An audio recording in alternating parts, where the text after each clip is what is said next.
Do you want a garden that basically takes care of itself? No endless weeding or backbreaking labor, no complicated setups or DIY skills required. Just simple, low maintenance strategies that actually work. In today's video, I'm gonna walk you through 7 simple ways to create a low maintenance, low effort garden. If you wanna spend less time maintaining your garden, go ahead and hit that like button and let's dive into it. Let's start with the biggest time saver there is, and that's mulch.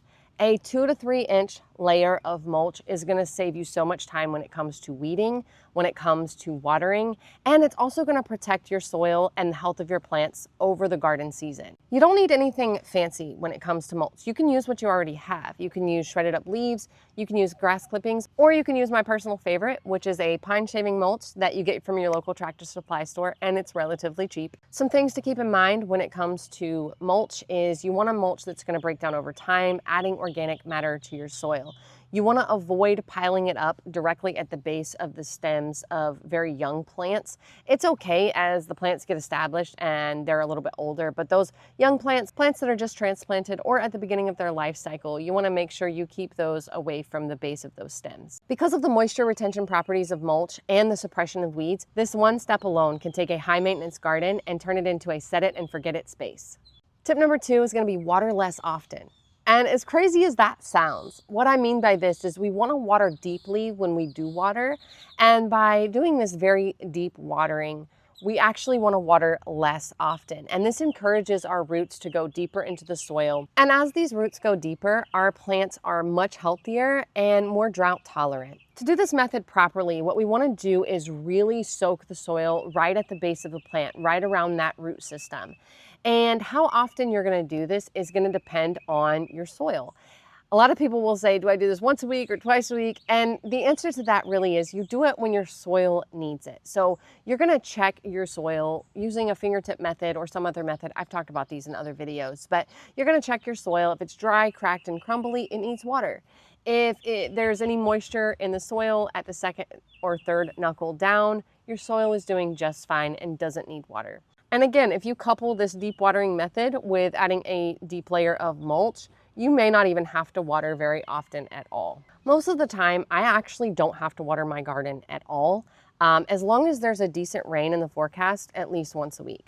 But if I ever do water, I'm watering about 6 inches deep at the base of each and every single plant. And I'll be honest with you, this does take a while. But again, it encourages those root systems to go really deep and be drought tolerant. So because of this, like I said, most of the time I don't have to water at all once my plants are established. Tip number 3 is keep your garden small. This might sound counterproductive too, but here's the thing. The less space you have planted, the less space you have to maintain. And when I talk about keeping it small, I don't mean that you have to keep it so small that it's not beneficial to you. But what I do mean is that you want to keep it small enough that you're growing what you need and what you love, without having a whole lot of extra space that's either wasted or growing things you're never going to use. And a small garden that thrives and is well maintained will outproduce a big overgrown garden mess any day of the week. If you're just getting started, I would suggest start with 1 or 2 raised beds, maybe a couple of containers, and as you find your footing and you find how things work best for you, then increase the beds that you have or the space that you're utilizing once you find a system that works really well for you. Think about what you actually need and grow what you love to eat or what's going to make the biggest dent in your grocery bill. You want to add some flowers in too, obviously, and you want to add some things in that are just fun to grow. But I would say make the majority of your garden a very productive space that's growing something that's beneficial to you. If you eat a lot of cherry tomatoes, for instance, you want to set aside garden space for those cherry tomatoes. 1 cherry tomato plant can produce an abundant harvest. So you don't need 20, 30, 50 tomato plants. You only need a handful.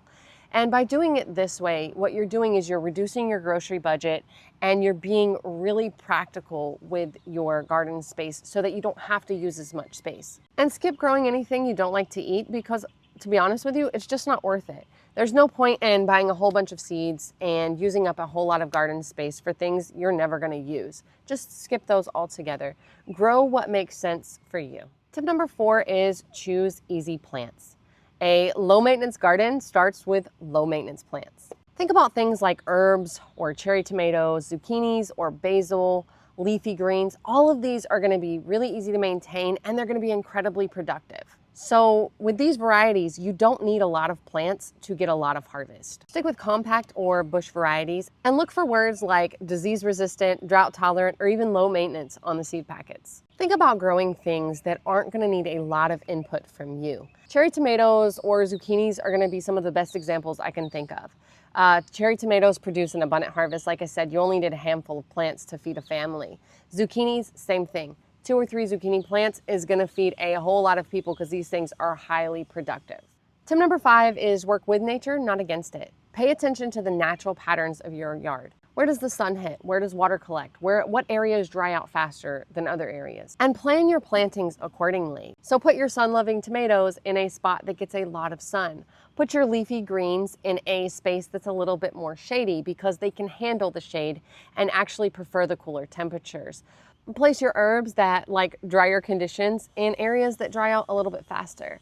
By working with the natural areas in your garden and with the natural microclimate that's happening in your garden, you're going to save yourself a lot of frustration. And grow the right varieties for your area at the right time. Grow things during the seasons in which they thrive and the temperatures in which they need. You're going to find all of this information on your seed packets, and you're going to find information about what varieties grow best in your area. There's no point in trying to grow things outside of the seasons they naturally grow in, or trying to grow things that just don't thrive well in your area. That's going to cause a lot of frustration. So work with the natural climate of your garden, not against it. Tip number 6 is add flowers.